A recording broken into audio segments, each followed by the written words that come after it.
नमस्कार बच्चों, आज हम बात कर रहे हैं कक्षा 8 का जो हमारा चैप्टर 1 है परिमेय संख्याएं, उसके बारे में पहले बेसिक पढ़ेंगे। उसके बाद में जो हमारा चैप्टर जो 1 है उसके प्रश्नों को क्रम से हल करेंगे। लेकिन उससे पहले बेसिक जानना ज़रूरी है। यदि बेसिक ही नहीं पता होगा तो हम लोग प्रश्नों को हल नहीं कर पाएंगे। हमारे चैप्टर का नाम है परिमेय संख्याएं। अब देखो परिमेय संख्याएं क्या होती है। हम सभी जानते हैं जो नंबर होते हैं नेचुरल नंबर वो कैसे होते हैं। नेचुरल नंबर 1, 2, 3, 4 से लेकर इन्फिनिट तक होते हैं, यानी अनंत तक।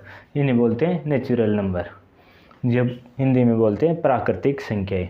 तो ये जो प्राकृतिक संख्याएं हैं इसमें अगर जीरो को मिला लिया जाए, 0, 1, 2, 3 ऐसे जीरो को मिला लिया जाए तो ये संख्याएं बन जाती हैं पूर्ण संख्याएं।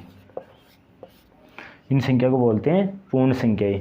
यदि इन संख्याओं में ऋणात्मक संख्याओं को भी शामिल कर लिया जाता है, जैसे 3, 2, 1 माइनस वाली, और इधर भी इन्फिनिटी माइनस वाला, और यहाँ पे 0, 1, 2, 3 अनंत तक, तो इन्हें बोलते हैं पूर्णांक संख्या। यदि ये पूर्णांक संख्याएं हमें P/Q यानी P/Q, ये जो पूर्णांक संख्या है जो P/Q के रूप में, मतलब जो भिन्न वाली संख्या होती है, आपने भिन्न वाली संख्या देखी होंगी, जैसे 3/5, 9/6, कोई भी भिन्न वाली संख्या है, ये प्लस में हो तो भी ये परिमेय संख्या कहलाएंगी और माइनस में हो तो भी ये परिमेय संख्या कहलाएंगी। अब इनकी जगह ऋणात्मक भी हो सकता है या धनात्मक भी। लेकिन परिमेय संख्या में एक कंडीशन होता है, जो यहाँ पे ये जो क्यों होता है, क्यों इसका मान 0 नहीं हो सकता। मतलब जो भिन्न आती है उसमें हर का मान 0 नहीं हो सकता, बल्कि ऊपर कुछ भी हो सकता है। ये जो परिमेय संख्या होती है वो हमेशा P/Q के रूप में होती है।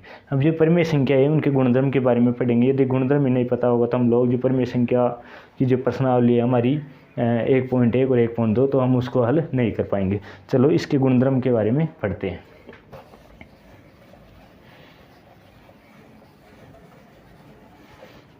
जो परिमेय संख्या है उनका पहला गुणधर्म है क्रम विनिमेयता। क्रम विनिमेयता का मतलब क्या है, जो क्रम होता है, जो संख्याओं का क्रम होता है वो आगे पीछे कैसे भी हो सकता है, तो उनका क्रम बदलने पर क्या कोई फर्क पड़ता है या नहीं। तो पहला गुणधर्म है इनका क्रम विनिमेयता।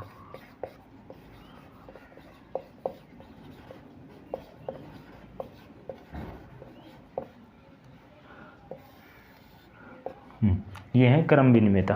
क्रम विनिमेयता क्या है, मान लीजिए कोई संख्या a+b, यानी कोई भी संख्या है, परिमेय संख्या हमारे पास a+b है। यदि a में b जोड़े तो कोई मान c प्राप्त होता है, और यदि b में a जोड़े तो भी वही मान c प्राप्त होता है। यानी कैसे भी क्रम चेंज करने पर यदि हमें वही मान प्राप्त होता है तो वो परिमेय संख्या होती है। इसी प्रकार गुणा के लिए दे सकते हैं, a गुणा b बराबर b गुणा c, a गुणा b बराबर b गुणा c। यानी कैसे भी क्रम बदल लो और यदि मान वहीं प्राप्त हो तो वो कहलाता है क्रम विनिमेयता।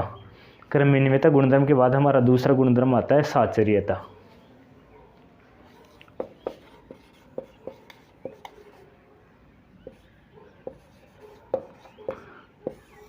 जो साचर्यता आता है हमारी साचर्य के अंतर्गत क्या आता है, मान लीजिए कोई संख्या a है, a के बाद में b+c है। जो a अकेला है, b+c कोष्टक के अंदर है। यदि हम a को b के साथ जोड़े तो भी क्या वही मान प्राप्त होता है। देखिए जोड़ते हैं, a+b+c। यदि इन दोनों का मान बराबर आए तो वो गुणधर्म होता है साचर्यता। इसी में गुणा का नियम देख लो, a गुणा b गुणा c बराबर a गुणा c गुणा b। गुणा में भी और जोड़ के लिए भी यदि इनका मान बराबर आए, यानी क्रम चेंज करने पर भी इनका मान यदि समान आता है तो ये गुणधर्म होता है साचर्यता का गुणधर्म। अब तीसरा नियम है व्युत्क्रम। व्युत्क्रम हमने पढ़ा है, व्युत्क्रम का मतलब होता है उल्टा, यानी जो संख्या होती है उसका उल्टा वो होता है व्युत्क्रम।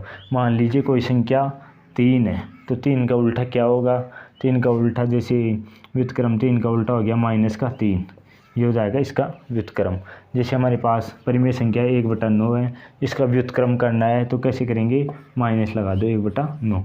व्युत्क्रम मतलब कोई भी संख्या में उसका विपरीत अंक जोड़ते हैं, कोई भी संख्या है उसका विपरीत अंक जोड़ते हैं तो उसका मान क्या आना चाहिए, 0 वो हो जाएगा संख्या का व्युत्क्रम। इसके बाद है गुणात्मक तत्समक। हमारे ये 3 नियम हो गए, पहला क्रम विनिमय था, दूसरा साचर्य था, तीसरा व्युत्क्रम। इसके बाद हमारा चौथा है गुणात्मक तत्समक।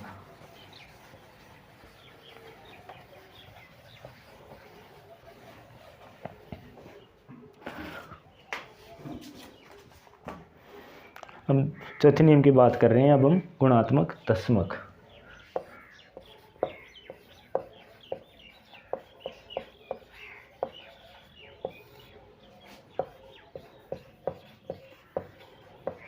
अभी गुणात्मक तत्समक क्या होता है इसके बारे में देखते हैं। जो गुणात्मक तत्समक होता है तो ये क्या है, कोई भी मान लो परिमेय संख्या है, अपने पास कोई भी परिमेय संख्या है, उसको 1 से गुणा करने पर कोई भी इफेक्ट नहीं पड़ता है। क्या होता है, जैसे मान लो कोई संख्या a है, उसको 1 से गुणा कर दो या फिर 1 को a से गुणा कर दो, तो मान क्या आना है, मान तो a ही आएगा, यानी 1 से गुणा करने पर कोई इफेक्ट नहीं पड़ता है। इसके बाद है व्युत्क्रम का नियम। 5वां नियम है व्युत्क्रम।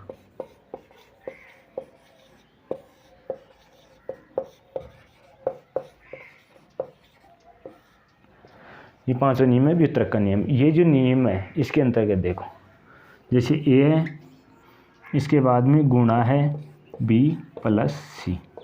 a को गुणा करना है किससे, b प्लस c से, तो इसका मान क्या आएगा, पहले a को गुणा करना है किससे, b से। यहाँ पे बीच में प्लस का निशान है, प्लस का निशान ऐसे कैसे, फिर a को गुणा करना है c से। ऐसे ही कोई परिमेय संख्या आ गई 2/3, इसको गुणा करना है 3/5 प्लस 7/9। मान लीजिए ये कोई क्वेश्चन है तो उसको व्युत्क्रम के नियम के अंतर्गत सरल करना है, तो कैसे करना पड़ेगा, 2/3। उसके बाद यहाँ पे किया तो पहले b को लिया था, उसी प्रकार यहाँ पे लेंगे 3/5। बीच में प्लस का निशान हो तो प्लस, माइनस का निशान हो तो माइनस। यहाँ पे प्लस का निशान है, प्लस लिख दिया। उसके बाद में 2/3 को दोबारा ऐसे कैसे और 7/9 ऐसे कैसे। ये जो 5 नियम है, ये परिमेय संख्याओं के जो 5 नियम है, इस प्रश्नावली में इस 5 नियम, यदि आपने ये 5 नियम सीख ले तो आप पूरी प्रश्नावली का सॉल्यूशन कर सकते हैं। यदि आपने ये 5 नियम पढ़ लिए तो समझ लो प्रश्नावली हल हो गई। अब हमने जो 5 नियम पढ़ लिए, उसके बाद आज का वीडियो यहाँ तक ही है, जो परिमेय संख्याओं का परिचय, सामान्य परिचय बताएं। यदि आप इन 5 नियमों को पढ़ लेते हैं तो आगे की प्रश्नावली आराम से सॉल्व कर सकते हैं। अब हम आगे की प्रश्नावली अगले वीडियो में पढ़ेंगे, जहाँ से 1.1 स्टार्ट करेंगे, 1.1 और स्टेप बाय स्टेप प्रत्येक क्वेश्चन को हल करेंगे।